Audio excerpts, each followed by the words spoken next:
ഇന്ന് പല നിറത്തിലുള്ള മുത്തുകൾ കൊണ്ടുള്ള ഒരു പണിയാകാന്ന് വിചാരിച്ചു. ഈ കുഞ്ഞു മുത്തുകളും സൂചിയും നൂലും പിന്നെ ഞാനും കൂടി ഈ ഒരു കഷ്ണം ഫാബ്രിക്കില് ഒരു പൂന്തോട്ടം തന്നെ നിർമ്മിക്കാന്നാണ് വിചാരിക്കുന്നത്. എംബ്രോയിഡറി ചെയ്ത് ശീലമൊന്നുമില്ല, ഇതൊരു പരീക്ഷണമാണ്. ഹാൻഡ് എംബ്രോയിഡറി ത്രെഡൊന്നും കയ്യിലില്ലായിരുന്നു, അതുകൊണ്ട് ബീഡ് ക്രോഷ്യ ചെയ്യുന്ന ത്രെഡാണ് യൂസ് ചെയ്തത്. അങ്ങനെ ഫ്രഞ്ച് നോട്ടിലുള്ള പരീക്ഷണം വിജയിച്ചു. ഞാൻ വിചാരിച്ചതിനേക്കാൾ ഭംഗിയായി.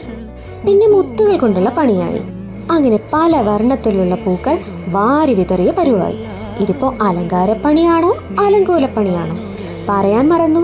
ഞാനൊരു കമ്മൽ ഉണ്ടാക്കാനാണ് ഉദ്ദേശിക്കുന്നത്. അങ്ങനെ ഭംഗിയായി ഒരു കമ്മൽ പൂർത്തിയായി. അപ്പോഴാണ് പുതിയൊരാശയം, 2 കമ്മലും ഒരേ രീതിയിൽ വേണ്ടാന്ന്. അങ്ങനെ വാരി വിതറിയ പൂക്കൾക്ക് പകരം ചെടിയിൽ നിൽക്കുന്ന പൂക്കളായി. പിന്നെ കട്ട് ചെയ്തു, MDF പീസിൽ ഒട്ടിച്ചു, ഒരു ബാക്ക് സ്റ്റഡ് കൂടി കൊടുത്തു. അങ്ങനെ കമ്മൽ റെഡിയായി.